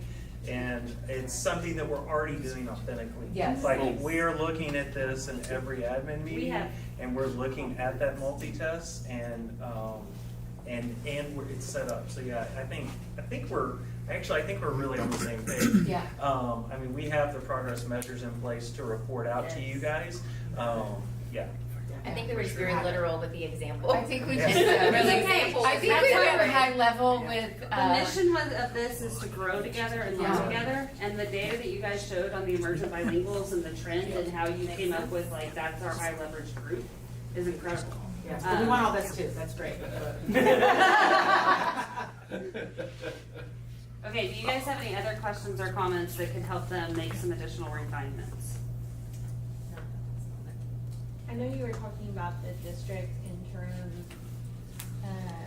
testing that you look at. Now that's a district test that each school does, or is that like the math, the school specific? Does that make sense? Is it going to be across the board, just smaller scale, like what they learned in this unit, but it is something that the same test is given to all schools? Yes, ma'am. Okay. We call it a district common formative assessment. Okay. And it's a way for us to check that all the campuses, like, how are we doing on that standard? Yeah. Where do we need to turn the ship a little bit? Do we need more resources, more PD? That kind of thing. Okay, I And those- figured that, I assumed it, but you Yeah. don't wanna assume, so. And those are like interactive question types, right, extended constructed responses. They don't assess the breadth of the standards, but for the unit that was just taught, they assess all of those standards, Okay. as well as cycling in essential standards from previous units Okay. that they're district controlled Okay, great. or district run. Thank you, guys. Thank you guys very much. Yeah. Great Let's work. go. On that chart. Congrats. Thank you. Mathematically.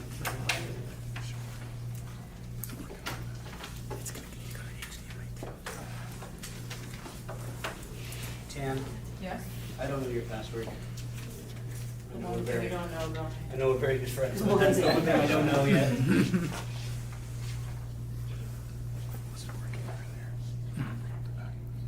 Yeah, it needs to switch over to the other input.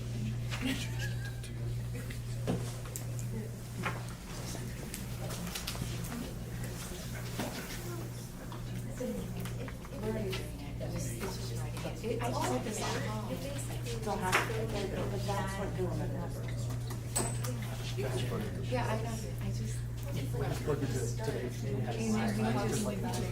I think it's the HDMI 2.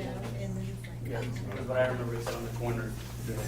Hit the input button on the side. You want me to go over here on the TV?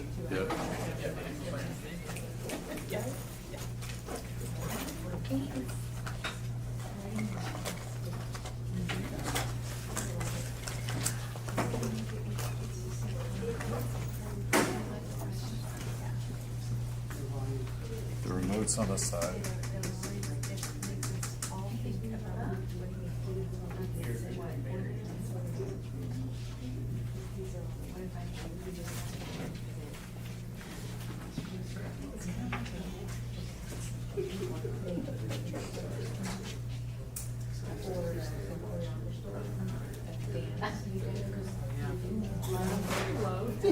We're not there yet, we're.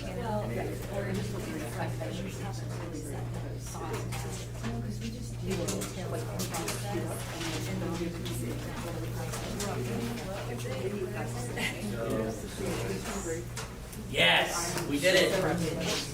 Yes. Wow. All right. Amazing.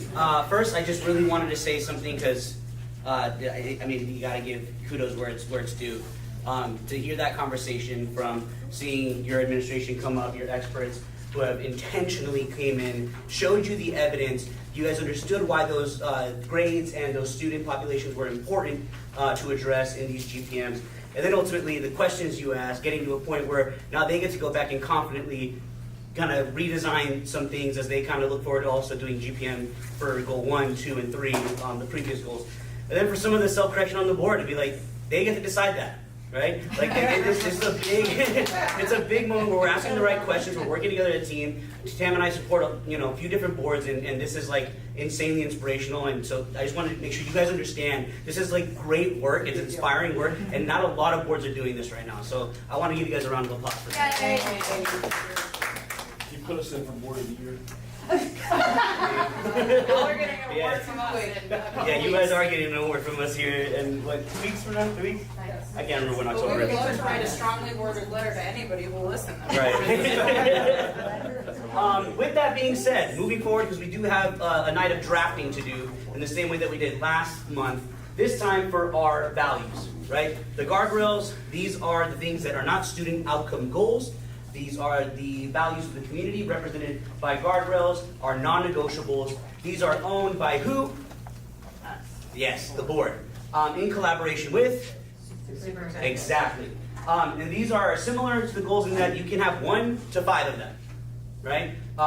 They are representing the community's values. They need to be influenceable by the superintendent. Once again, the trip to Spain, or every child in Carrollton-Farmers branch needs to be fed at 9 p.m. Not reasonable, right? That's out of her control, as much as we like her to do that. It needs to allow for flexibility, right? Remember that part of the reason why we have it in the shall not language, and we'll talk about this a little bit later, is so that it frees up your superintendent to do a few different things, right? If there are 10 ways to get something done and you only take away 2 of them, she still has 8 ways to do it, right? A lot of flexibility. If there are 10 ways to get something done and you tell her there are only 2 ways you can do it, not a lot of options, right? And so even if you follow a shall not or a shall language model, you still, it's the functionality of it that needs to work, right? Okay, and lastly, they all need to support progress to goals, right? The best guardrails are the ones that you know that they are supportive as you are in pursuit of your goals. If we know we don't compromise these values, they will actually help us get to our goal, okay? Some examples. We saw these last time. Just wanted you guys to remember what they look like. Shall not allow the district to operate without engaging with parents, guardians, if their student is 1 or more grade levels behind in literacy. What do you notice that's a little bit different about these guardrails that you own, that you set, from student outcome goals? What is like one of the main differences that you see right away? They're not smart. Shall Right. not, shall not. Shall not, and they're not smart. Can somebody tell me why they're not smart? Those aren't goals. They're not goals. What are they? They're almost directives. Are they directives if you're saying shall not? Yeah, which I don't like that language. It's kind of I know, yeah. I think they're kind of open. Tell me more. Well, it gives you parameters, but not specifics. Right. Does it tell you how I want you to do this? Not at all. Just don't do it. Right? So that's a perfect way. And who's going to articulate how they're going to want to get this done and make it smart? Ding, ding, ding, ding, ding. So we understand the shall not language has been a little, controversial to say the least. A bit of a hot take on this board. You shall not do this. Frankly, Tam and I have gotten to a point where we've had many conversations about this, and we've said, as long as the functionality of the thing is working the way it's supposed to, it doesn't matter whether it's shall not or shall. Like, we're not going to let perfect be the enemy of good here, right? If it is incentivizing the superintendent to still have the flexibility to determine how she wants to get it done in a measurable way, then at the end of the day, does it actually matter whether it's shall not or shall? The shall not just helps protect that kind of value, right? I And think so, we decide as a board that the shall will incentivize us to like them. Not the The shall big not. team shall not talk about shall not. This team shall talk about shall. And once again, right, like these don't exist independently, right? They work together. The goals and the guardrails work together. That is why we end up going, in pursuit of the third grade goal achievement, the superintendent shall not blank, blank, blank, right? It's the language of it matters because it is saying this does not happen without this. This shouldn't happen, or sorry, this shouldn't happen this shouldn't happen at the expense of this thing, right? And so that's why the shall not is there. Maybe you change your mind today, maybe you don't. It is fine if you don't. I'll just say I convinced one other superintendent recently to change their mind about this. So I don't know if it'll work with this board. Okay. Yes, and once again, they're not directives, right? Because if you say shall is much more of a directive. You shall do this, right? You shall not do this is more like do whatever you want, except for this thing. Right. And the communication's a non-negotiable, right? It's like, hey, this is a non-negotiable for us in our communities, the ones who delegated the responsibility of us to make sure you don't compromise our values, right? So thou shalt not do this. And not thou, superintendent is thou. All right. Any other questions about this? Once again, I'm not going to fight you guys on it if you guys are like, we're not going to do shall not. Shall not. There you go. We're gonna be the Ding, ding, ding, ding, Trustee Gilmore. Let's go. Don't get him started. I got one. Trustee Gilmore and I are on a mission. Okay. Real quick. So just as a quick reminder, pop quiz time. What are some of the tenets of high quality guardrail progress measures? You just had progress measures for your goals. What are some of those indicators here of high quality guardrail progress measures? Those are smart. These are smart. Good job. What else? How many? How many can you have? 3 to 5. 1 to 2. 1. 1 to 3. Good job. Wow, let me just put this. Actually, nope. What else? What's the question again? Well, what are some of the criteria that we're looking at for a high quality guardrail progress? They have the shortest deadline. Take good notes. You know what's I am not cheating. when I take notes and I look back at my notes, I'm the type of note taker who's like, what did I mean by that? 2 corn husks. Why did I put that in here? Right? But you obviously take really good notes. So yes, sorry, what was the thing you just said? Oh, they have the shortest deadline. Some of them, especially if we are adopting brand new guardrails, right, it might be a little bit reasonable to expect that maybe we don't have a measurement tool yet, or have not gotten to a point where we can measure that thing yet. So we need to maybe provide an input first to say, hey, we're going to go ahead and implement this system first, so that then we can capture some data, and then we can actually measure it. So one of our GPMs is only going to last a year, and then next year we're going to go back to the drawing board as the administration, and then extend out another one, either replace it, or just start to measure it. Does that kind of make sense? Yes.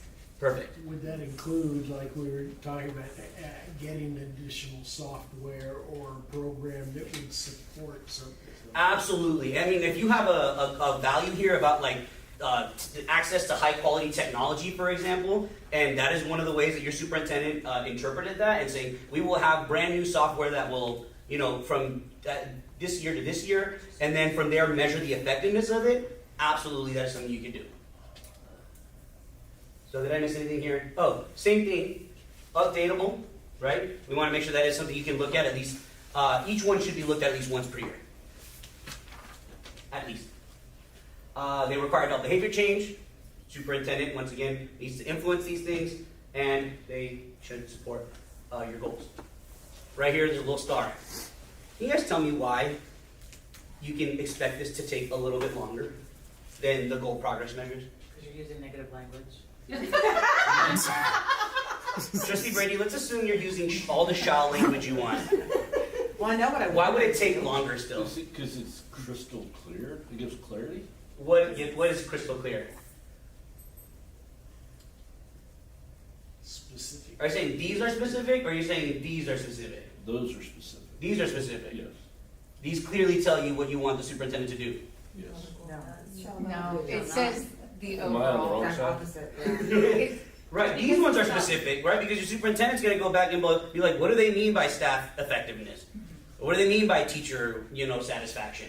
Right? You just said a kind of broad thing. Your superintendent's going to go interpret that and be like, I'm going to do that by doing this survey, capturing this data, and that's how I will let the board know that I have honored that guardrail. See, I have evidence here. 99% of our teachers are absolutely happy to be here. That 1% is a psycho and left the district. We don't need them anyway, right? Like, hypothetically speaking, of course.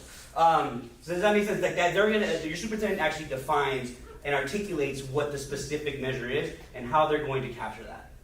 That's why it has to be SMART as well, baseline, target, and a timeline as well, as to when you can expect that to get done. Now this is what these do. If we have a guardrail, actually, Trustee President Hatfield, can you please read our first guardrail here? The superintendent shall not inadequately staff high-need campuses greater than 70% economically disadvantaged. Perfect. Now this is, once again, it is shall not, so I understand Trustee Brady, this is not your favorite, but the heart of this is essentially, right, like we want what? We want her to adequately staff high-need campus. Perfect. Awesome. Thank you. So you Now- shall. Now does this tell your superintendent how to do that? No. Absolutely not. This superintendent decided, I'm going to do that by, somebody read 1.1 for me real quick.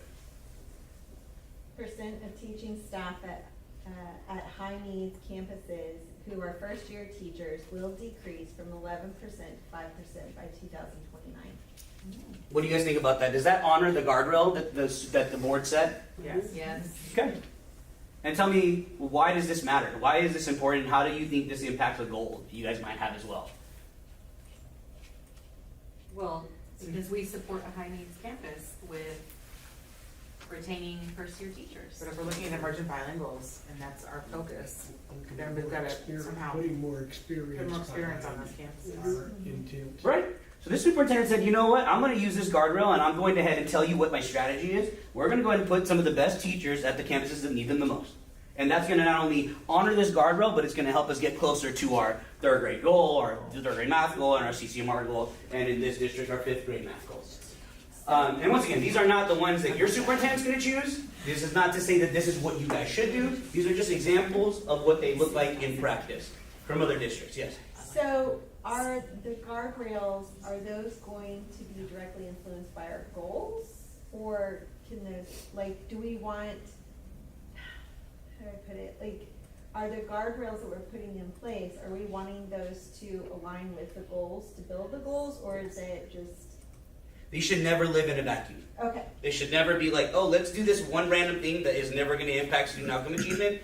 If you do that, you can probably expect that it's not going to be a very effective guardrail. So you want it to overall, obviously we're all out for student achievement, so you want it to follow that, but you don't necessarily need you don't want your guardrails to necessarily, they don't have to influence third grade math. No, absolutely not. No. That's what But I'm like saying. in some way, right? It's going to, if It it works is well, going to. it's going to impact that But exactly. that's not how you don't have that, there's No, no you don't have to do constraints that exactly. on No, you Okay. do not. That's a good question. Let's look at 1.2 for example. Percent of principals leading high needs campuses with less than 2 years of experience will decrease from 13 to 6%. So what does this mean? What is your superintendent doing here? Getting More people experience that are pretty much the same thing with Right, but teachers, with but now it's principals. Campus leaders now. Yeah. Now, does that honor the guardrail that the board set? Yeah, Awesome. but it's not like, it was there, the guardrail was broad to Mhm. say, not inadequately. And the superintendent got to determine how is she gonna define what is gonna keep the inadequacy from happening. Right, because Exactly. she's the expert. Right. She's the expert, and she's going to tell you, you can hold me accountable to this. Right? Because she's going to come up with it. So she gets to say, please, like, this is how I interpreted this. And as long as y'all have asked the right questions and saying, hey, does it honor the guardrail that we set, board? You guys say yes, and you guys, cool. Like, you see this kind of in some way directly influencing and or being a sidekick along our goals? Absolutely. Is there enough evidence to provide that, like, this is the thing that is going to honor the guardrail? If the answer is yeah, then that's what you guys roll with. All right. Second, guardrail, the superintendent shall not allow the level of students' perception of overall school experience. That's school experience constraint, guardrail. Somebody read 2.1 for me real quick. Percent of students indicating that they do have at least one teacher or staff at school that cares about me will increase from 92 to 95% by 2029. How does this one land on you guys? Students feel like It's they're culture. cared for, Mm-hmm. that impacts their perception. Right. Does this honor the guardrail that the board set? Yeah. And now the superintendent has to find a way to measure that, right? If they're saying 92 to 95%, that now means that it is a measurable thing. They're not just going, the vibes are going to feel good, and I'll come and report on the vibes. Our students are happy, trust me. No one's happier than our kids here, right? Yeah. All In this adults. example, but you need a baseline. You'd have to have the 92% to come from somewhere. Exactly. And if you don't already have that, right, your superintendent might be like, look, we don't have this right now, but They we're going didn't to... when they started, remember? What is that? They didn't have the baseline. when Right, they that's started. right, they did not. So they had to create a framework or a rubric first, and that was for the interim, their kind of to-do, right? We're gonna create this by this date, and then from there, we're gonna change it to where it's measurable. So the guardrail could have been, will create a measurable system by blank date. Exactly, to So capture it's baseline. still smart. Exactly. Okay. So you know when to expect it, right? If it takes 5 years and you're like, superintendent, where's this thing? You're like, I didn't tell you when I'd have it, I just told you I'd have it at some point, right? All right, last guardrail progress measure here. Percent of students indicating they participate in extracurricular clubs or activities will increase from 74 to 80%. Does that honor the guardrail that the board set? Yes. What is it measuring? Participation in extracurricular clubs. Awesome. Now, do you see how, Trustee Barnes, you asked this, right? Like, this can be something that is related to improving student outcomes. Because if students feel like they belong on campuses, they're more than likely going to show up to school more. They're more than likely going to be happier in class, which will probably result in learning, increasing, right, improvement in student outcomes. But it is not directly tied to whether or not a student can do third grade reading. Does that make sense? So sometimes they could be a little more direct in terms of improving outcomes, like putting your best teachers, right, at high needs campuses. Or it could be something a little bit more general, like, yeah, students deserve to be happy and safe, and so we're going to go ahead and measure that too. These are the values. And these can be changed after those goals are met. So if we hit the 95% within the first year, then we can alter it for next year. Absolutely. If you're at 95%, you're like, hey, you met this one already, Sue. Great job. Like, are we going to up that threshold, or are we going to change it to something else? Are we going to find a new way to measure that? Is a staff that cares about me the right thing to measure now, or is there something else that we're missing? You could keep the same guardrail, but initiate different progress measures. Mm-hmm. But who owns those progress measures? She does. She did. Absolutely. But are these guardrails negotiable? What do you mean? Well, I mean, if it's against what, I see the point of maybe saying we don't want to inadequately staff high-need campuses. However, I could probably argue that with, we don't want all first-year teachers, but I think we've proven success at some of our campuses with just teaching teachers the right thing. Love it. Then you just told me your strategy of how you would handle that. You said Okay. it wouldn't be So staffing. I wouldn't say, I don't agree with that. Right. It I would wouldn't just be, write this the- would not be your okay. progress measure. You just told me what it would be. It would be I would we just would make provide it X set amount up of so training that I to our would new be teachers. successful for them. Absolutely. You would say, I don't think we need to look at first-year teachers. I think we need to look at X. Okay. Right. The That's what she guardrail gets is to not say. first-year teachers. The guardrail is that. Inadequately Inadequate. staffed. And you get to Okay, define got what it. that I means. just have to talk it out, because Yeah. I was like, Anyway, anyway, you define inadequate. okay. Can I say something back Please, on that? yeah. And I think that was interesting that Dr. Eldridge brought that up. So the reason that we have this heading up here, right, that says uncomfortable but necessary strategic decisions, and this is another thing that's really important for the board, is if Dr. Eldridge said this, right, that is going to necessitate that she is going to probably have to move some beloved teachers and some beloved principals from schools. And there might be some parents who are very unhappy about that. And that means, right, because that is student outcomes don't change until adult behaviors change. Right. Your job as the board is to provide political cover. Because you said this value is very important, which means you need to be the ones to stand up in front of the community and say, I'm sorry, like, this is hard, right? And the reason that we're doing this is because our job here as the board is to ensure that all students are having a really excellent experience, and we don't have all the resources in the world, and so this is the decision that our administration chose. We asked the questions to understand that protected our values, and it's high leverage, and so we stand behind this, right? And so these are opportunities to help your experts make really hard and uncomfortable decisions that lead to transformational change. And the other part is this can, looking at guardrail 2, right? So knowing that percent of students indicate they have at least one caring adult, that necessitated that the superintendent now had to have an intentional plan to make that happen, right? It's like, we're not gonna hope that it happens on accident. And so what she had to do is go back and say to her staff, look, what are we doing to make sure that our kids belong, or that they have that caring adult, right? It's not only that we have to measure it, we have to make it happen on purpose. Joey, you experienced school I was a progress part measure of number Goal 2. Progress 2.2, where I was teaching. I think I told you guys last time I used to teach 7th graders back in the day. And when I was doing that, my campus was like, hey, on Fridays, every Friday, you're going to be the Beats and Songwriting Club instructor. I was like, what? They're like, yeah, I saw you played music. You told us, during the summer or whatever, when we were getting to know everybody. And so we're going to make you the Beats and Songwriting Club guy. I was like, oh, cool. And I didn't know. I was like, I didn't do that last year. I wasn't familiar with this. Found out all the schools were doing that in middle school, and it's because of this guardrail right here, right? It was essentially saying, look, there's a lot of barriers for kids, right, who want to participate in a club or an extracurricular, but some of those barriers are things like transportation, right? Things like or maybe I have to go like help my family at home, or pick up my little sister from whatever it may be. They don't have access to those. So my campus was like, hey, we're going to go ahead and do these during the day on Fridays when we know that it's already kind of one of those days where I'm not saying instruction's lost, but like at 2 to 3, right? It's the least we can do, right? And to help kids feel like they belong. And so that's what we did. And I found out all the other middle schools were doing it. And that's like, once again, a strategic move that needed to happen in order for them to hit this. They weren't just going to cross their fingers and go, I mean, I hope they get it done. I hope they get to 80%. But that leads to less time away from school, and that leads for excitement on a Friday, and maybe no vacations on a Friday, so our kids can learn. Right. And it's Because like, I'm not going to miss school on Friday. I'm going to go get instruction, club. strong instruction, and then I'm going to have my music club at 2 o'clock with my favorite teacher, Mr. Rodriguez. Right? Okay, wait, so I have Maybe a question on that. Yeah. Do you think your communication from your administrators should have been about that?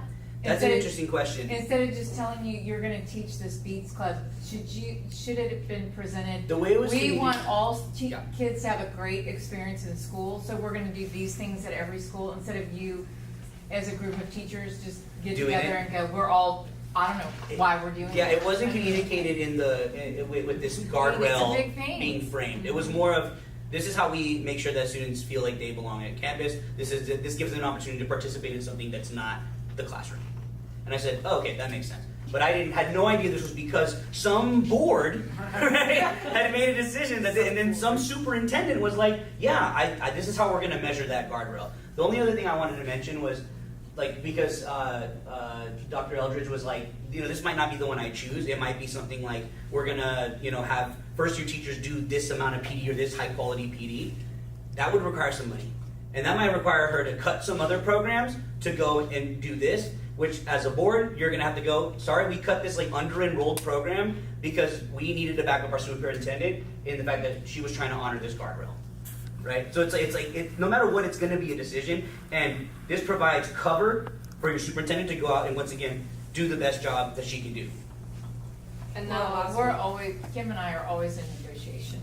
I'll just put it that way. We talk strategically at length about, we need this instructional, we just talked about it today for a good hour. So we can handle that. So it feels like goals are very attached to, like for us, it's attached to more academic, like. Student outcome goals. Yes, and it feels like guardrails are maybe more what the community is looking Yeah, that's their values, yeah. I kind of see it as like the optimized number 1 Uh-huh. was the goals, and optimized 2 through 5 are the guardrails. Well, or yeah, but almost like when we're looking at building guardrails, we need to look at more at like, well, what is the community telling us? So maybe that is where we kind of go. But it's like, what is the community saying they need versus what is state, I also say they it's like- telling us they need? It's coming full circle. It's like, we can pound them, like, the fractions in our head as much as we want, but if we don't meet them at all these other places, we're never gonna get to that goal. Yeah. So, Or just like the conversation between you two, you were told to do it, didn't know why, and it's a great thing, Like Wendy said, did they talk to you? Did Mhm. they encourage you or set it up for success because you were the one that made it happen? Right. Yeah. And if I would have had Dr. Eldridge at the time, I'm sure I would have been in a better position. Might never have left the district. I may have never left the Right. district, actually. I would have never been here. So then we have this value, right? If we have a value that is just student experience and well-being, right? That is the value. We want to turn that into an actual guardrail with the guardrail language. Superintendent shall not neglect ensuring that every student feels safe and healthy in our schools. From there, that becomes the guardrail. Your superintendent will come in and create the guardrail progress measures to articulate what and interpret what this value is and how she's going to measure it, how she's going to uphold it, how she's going to honor it. Does that make sense? And who gets to choose those? She shall not. She I gets don't to know. Why don't we just say the superintendent will ensure? You want to know the beauty of this? This is maybe one of the things. This is one of the things I told. We got you. I'm a 5 We got you. in analytics. This is one of the things that I told another superintendent, and they were like, "You're right," and I like that. So Okay. hopefully you'll say the same thing. Okay. The guardrail itself, right? The one that the board owns and sets is going to be shall not. But the thing you said Right. is not going to be shall not. I know. It's I going to got be. it. It's I gonna got be, it. This is what's going to happen. It's positive language, Right. right? Let them be the shall not people. And once again, if the board does decide that they're like, look, the shall not thing, I don't want to do it. Once again, we're not going to fight you on that. As No, long as I got it. I'm good. Yeah. Okay. Keep going. All right, so these were some of the results from the survey. Do you guys remember the survey that Tam had, or that President Hatfield had sent out a few? What was that? Was it a month ago? Yeah, It's dang, been it was a a while. long time ago. There was a part where you filled out some academic stuff for student outcome goals, and there was a line for guardrails, and at the time you had no idea what we were talking about, right? Nonetheless, like these were some values that came up from the CV 2030 scorecard, and then these were some of the things that you guys used as like an interpretation of what those values meant. We're going to use these as a starting point. This does not mean that these are the ones that you're going to have to choose from, but it's just an idea of like you already had some values that you thought about, you know, a few months ago, and some that were already communicated in that scorecard, right? I don't want you to think though that these are the ones that you have to choose. Now that you have a better idea of what these are, we're going to go ahead and let you guys, you guys are going to choose 1 to 5 of these values to turn into guardrails, okay? I do want to be clear about something. If you have something like optimize all available resources, right, as like the heart of it, your superintendent gets to go and interpret that however she wants to. Remember that. As long as she provides evidence, like, yeah, this is what I thought you meant, and this is what I'm going to do. And you don't get to choose the actual progress measure. She gets to choose it. So if you're like available resources, and we have Trustee Shackman who's like, oh, I meant teacher retention or teacher quality as available resources. That's what I meant. Well, if that's what you meant, then say that in the guardrail. Because she rented a cruise ship. Because she said all available resources. Guess what? That is going to eliminate all board training. I'm sorry. She got the she got the new Bugatti waiting outside. You're like, I used all the available resources, right? So if you mean like, if you can be as vague as you want, or you can be as specific as you want, my recommendation to y'all as the board is just to understand that if you say something like available resources and you're not specific, don't expect your superintendent to give you the thing that you actually meant. She can't read your mind. Right. As much as we all would like other people to read our minds. I would take that. And this is kind of an example here, right? Superintendent shall not allow a low level of student experience. You can get into detail there. Let's say you're like, you know what? We heard that our middle schoolers are having an awful time. It's a weird time. Middle schoolers are weird. They're smelly, right? Like, they don't feel like they belong. So we're going to be very specific and say they shall not compromise middle schoolers' sense of belonging. Do you see that? That incentivizes the superintendent to interpret that just a little differently. Last one is shall not neglect the social emotional needs of grades 3 through 5, even more specific. Once again, if you guys are like, no, it's that top one, we want to be a little bit more bigger picture and let the superintendent decide how to interpret that, totally fine. Either way, you can see how these 3 versions will incentivize a different strategy. Does that make sense? Okay. Do we have time? No. Okay, then we are out of time. Which is unfortunately. nice, because now everybody gets to think Yeah. about The their values. desired guardrails. So I think the big thing to take away from this is, if we go back a slide, we can now send this out to the board, put it in our folder, and you can look at this, and then look forward to the next slide, and be thinking about, based on the values that we have, and we know in our CD 2030 and what we've heard in the community, when you come in next time, already have some brewing, so that when you work with your partner, then we go through that same process. But the key is we have to do something between now and then. Yeah. And be thinking about it, be putting it on paper, because that'll help us think forward. And if you need it printed, we can do that too. Because some people need it on paper, so you can have it. And of course, if there's anything at all, whether it's the board or Dr. Eldridge or your team, you can call us too at any time and ask for any kind of clarifying questions or assistance or whatever. And we'll go through the same consensus building process that we did last time that you guys just did a phenomenal job. So you'll have the benefit of each other. But now that you have some more information, hopefully that'll shape your thinking and where you might want to, what you might want to use as a starting point. Okay, does anybody have any questions while they're still here? Okay, thank you guys very much. Thank you guys. Thank you all. You guys are such good mediators, I guess. Is that what you call yourself, a mediator? Facilitator, mediator. We don't have to mediate anything in here. Yeah, Yeah, I mean, it's just you guys good. kind of did it all yourselves. All right, so our next agenda item is item number 4. We have a closed meeting as authorized under Texas Government Code, including but not limited to section 551.071, consultation with attorney, 551.072, real property. Item A, we are going to be discussing a discussion regarding real property. So audience members, you're welcome to stay in here with us or without us while we're in the conference room for closed session. The time is now 8:09.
Okay, the time is now 9:02 p.m. and we have returned from closed session. It is now agenda item number 6. Board members, do you have any questions regarding the work study agenda today?